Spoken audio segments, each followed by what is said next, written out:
Hello అండి, అందరికీ welcome to Lalitha's kitchen. తేలికగా జీర్ణమయ్యే అన్ని పోషకాలు ఉండే మనం వంట చూద్దాం. ఈరోజు అయితే జీరా రైస్ విత్ పాలకూర పప్పు చూద్దామండి. సో ముందుగా అయితే జీరా రైస్ ఎలా చేయాలో చూద్దాం. ముందుగా అయితే 1/2 కప్ వరకు అయితే రైస్ తీసుకున్నానండి నేను. ఇంకా దీన్ని అయితే నీట్గా కడుక్కొని పక్కనైతే పెట్టేసుకోవాలి.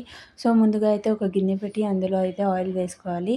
అలాగే అందులో కొద్దిగా అయితే పచ్చిమిరపకాయలు, అలాగే కరివేపాకు, కొద్దిగా అయితే జీరా, ఇంకా ఇందులో అయితే తగినంత ఉప్పు వేసుకోవాలి. సో వీటిని అయితే కలుపుకోవాలి.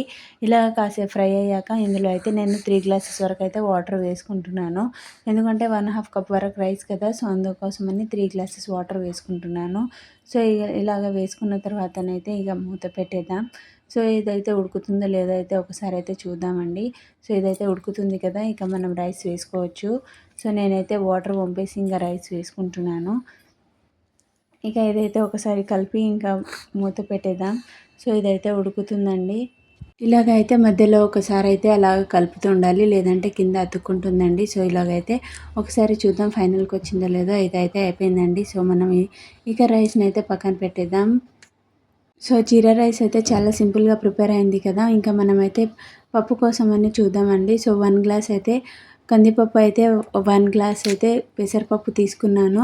సో వీటిని అయితే నీట్గా కడుక్కోవాలండి. సో చూస్తున్నారు కదా, నేనైతే కడుక్కుంటున్నాను. ఇక ఇందులోనే కొద్దిగా అంత వాటర్ అయితే వేసుకుంటున్నాను. నేను పప్పు గుత్తంగా రావడానికని నేను వాటర్ అయితే చూసే వేసుకుంటున్నానండి. సో ఇందులో అయితే ఉప్పు వేసుకోవాలి. సో కొద్దిగా అయితే కారం వేసుకోవాలి, 1 టేబుల్ స్పూన్ వరకు కారము, అలాగే కొద్దిగా పసుపు, కొద్దిగా అయితే ధనియాలు, అండ్ మనం ఇంతకుముందే కట్ చేసి కడిగి పెట్టుకున్న పాలకూర కూడా వేసుకుంటున్నాను. సో నాకైతే 2 కట్టెల వరకు అయితే సరిపోయిందండి పాలకూర.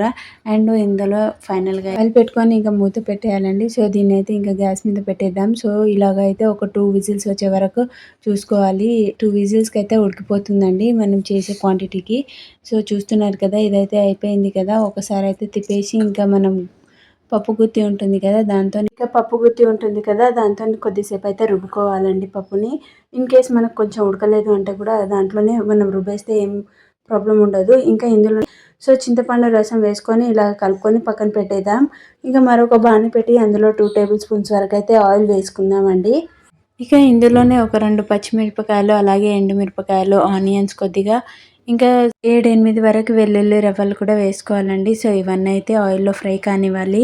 సో చూస్తున్నారు కదా, ఇవన్నీ వేసుకోవాలి. సో ఇదైతే కొద్దిగా వేడి కానివ్వాలి. ఇలాగ అయినప్పుడు కొద్దిసేపు అయితే కలుపుకోవాలి.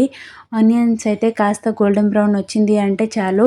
సో మనం ఇది ఇంకా ముందుగా రుబ్బుకున్న పప్పు ఉంది కదా, అదైతే వేసుకోవాలండి.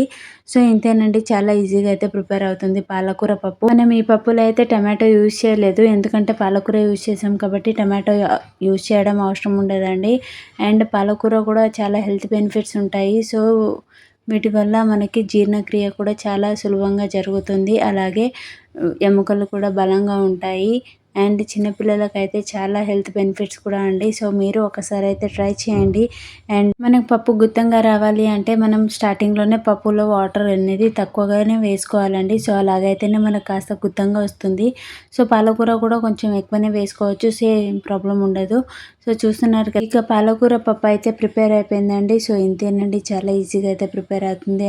జీరా రైస్ విత్ పాలకూర పప్పు కాంబినేషన్ అనేది చాలా పర్ఫెక్ట్ కాంబినేషన్ అండి. అండ్ మీరు కూడా ఒకసారి అయితే ట్రై చేయండి.